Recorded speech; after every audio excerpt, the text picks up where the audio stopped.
All right, y'all. Welcome back to the show. It's Anti-War Radio. I'm Scott Horton, and the first guest on our show today is Johann Hari. He is an award-winning journalist who writes twice weekly for The Independent, independent.co.uk, and the Huffington Post. He also writes for Slate and appears on the BBC's Newsnight Review. He's written for every important newspaper in the world. Welcome to the show. How's it going? Hey, Scott. Great to be with you. Well, I'm very happy to have you here. I'm furiously clicking through my tabs here looking for your article. I read it the other day. Here we go. Johann Hari, we're not being told the truth on Libya. Well, now there's probably 50 or 100,000 different lies you could zero in on here, but what are the big ones, you think? Well, just think back 6 weeks, right? These people who are claiming they are completely motivated by humanitarianism, what were they doing? David Cameron, the British Prime Minister, his first reaction to the Arab revolutions was to jump on a plane and tour the palaces of some of the worst dictators in the region, selling them the most high-tech weapons of repression that he could. Nicolas Sarkozy, the French president, his instinctive response to the Arab revolutions was to offer urgent aid to the Tunisian dictator in crushing his people. Barack Obama, what was his instinctive response? It was to refuse to trim the billions of pounds in aid he was giving to Hosni Mubarak and his murderous secret police, and for Joe Biden to declare, I would not refer to him as a dictator. Now we're being told these people are basically the armed wing of Amnesty International who can't bear to see innocent people being tyrannized by the very tyrants they were arming and funding for years. But that's not a credible claim. Right. I hadn't realized, but I just saw something, I think, earlier today about, and this may have actually been in your article, that as recently as February, Obama was working on a deal to send armored personnel carriers to Muammar Gaddafi. Yeah, you've got to think about, when people say, oh, should we intervene? The most important point to make is we have already intervened. Before this bombing campaign, we'd intervened for years on the side of Colonel Gaddafi. The people being shot at, the rebels being shot at, were being shot at by officers who were trained here in Britain at Sandhurst, the leading military academy here in Britain. But I think also, if you're trying to understand, well, okay, what is going on here, it really helps to look at, this is part of what my article was about, 2 other wars that our governments are intimately involved in. Because it really shows you that the claims that are being made for this campaign can't be true. One of the ways I'd frame the first war is, just imagine a distant leader, imagine someone like Gaddafi had killed over 2,000 innocent people, and when evidence was produced that they were innocent, his commanders had laughed and said, well, the victims weren't the local men's glee club. But imagine those innocent survivors were appearing on television, literally amidst the body parts of, imagine one of the victims was standing there in the rubble with the body parts of his son and his brother and said into the camera, please, we're human beings, help us, don't let them do this to us. Imagine that polling from that attacked place showed that 90% of the people there wanted it to stop, that the civilians were the main target. Imagine there was a huge natural flood and the leader responded by ramping up the attacks. Well, using the logic of Libya, we would be, bombing or invading that country. The only problem is we'd have to be bombing or invading ourselves. This is what our governments, your government and mine, have been doing to Pakistan since 2004. These massive drone attacks that have actually been stepped up by Obama, which are completely disastrous. They're illegal and they're disastrous. Obviously they claim that, this is about killing Al-Qaeda. But actually, we know that there's some pretty major flaws in that argument. Firstly, the intelligence guiding the bombs about who's a jihadi is so poor that for 6 months these people were holding top-level negotiations with a man who claimed to be the head of the Taliban, only for him to then turn out he was just a random Pakistani grocer who was doing it for the bribe. He didn't even know any Taliban.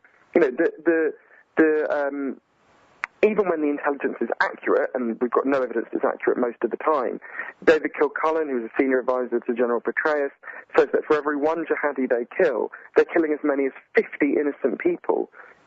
Almost everyone in Pakistan believes these attacks are increasing the number of jihadis. As if someone was blowing up, if a foreign country was blowing up people in New York, people would be queuing up to fight back in awful ways. So this is, the claims about Pakistan really shows something. Fatima Bhutto, who's one of the country's best writers and activists. She said to me, I got the quote here, in Pakistan, when we hear Obama's rhetoric on Libya, we can only laugh.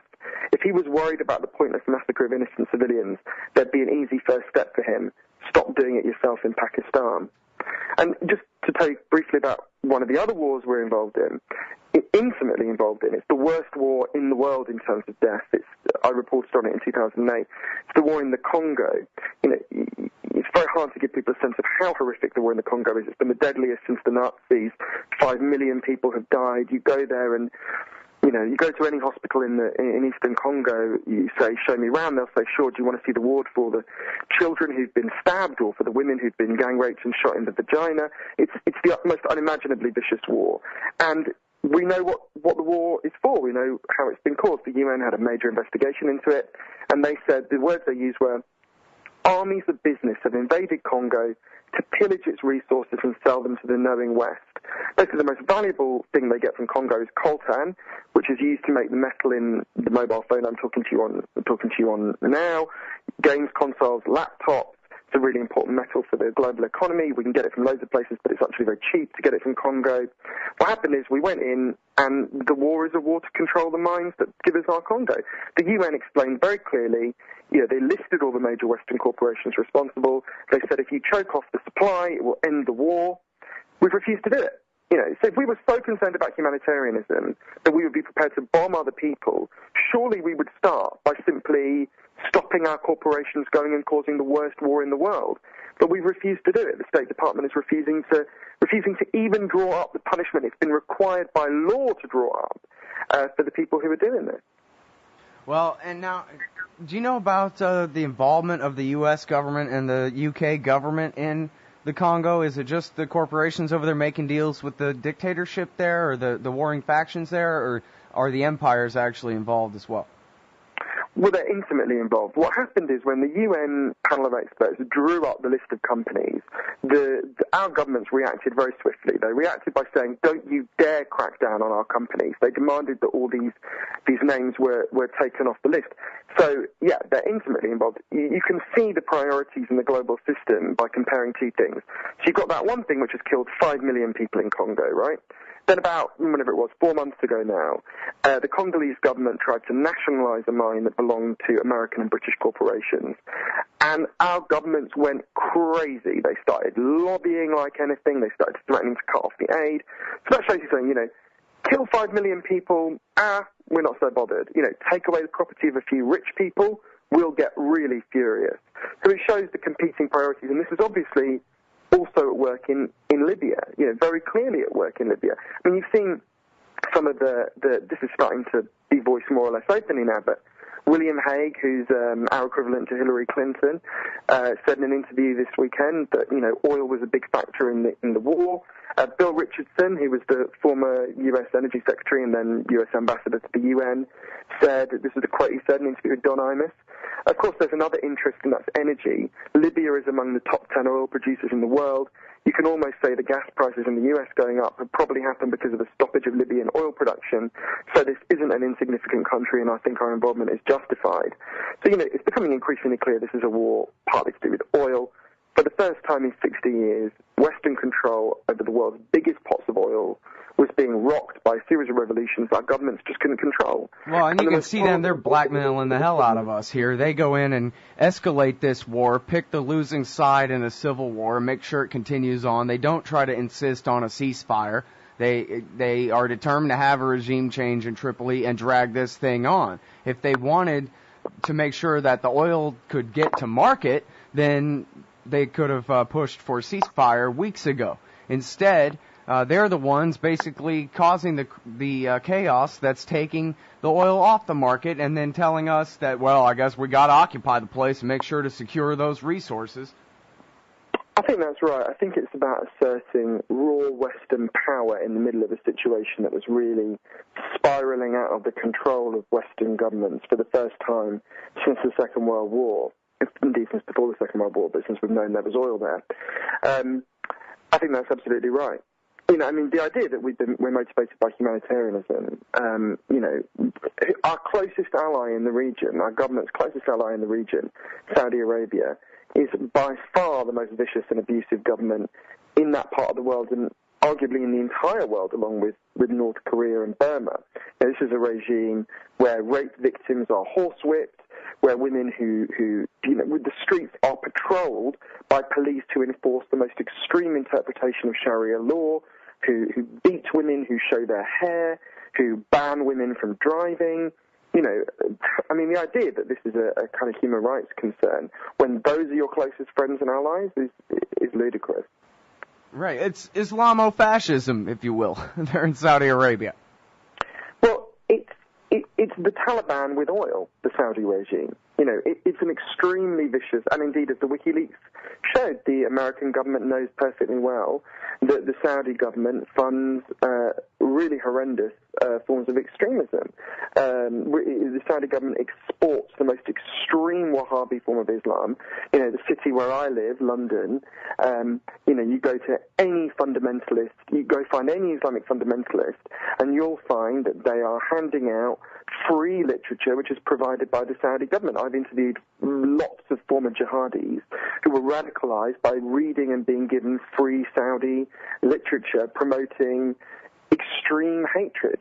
One of the things that's really educative about this is to realize how little a priority opposing Islamic fundamentalism is for our governments compared to getting hold and control of oil.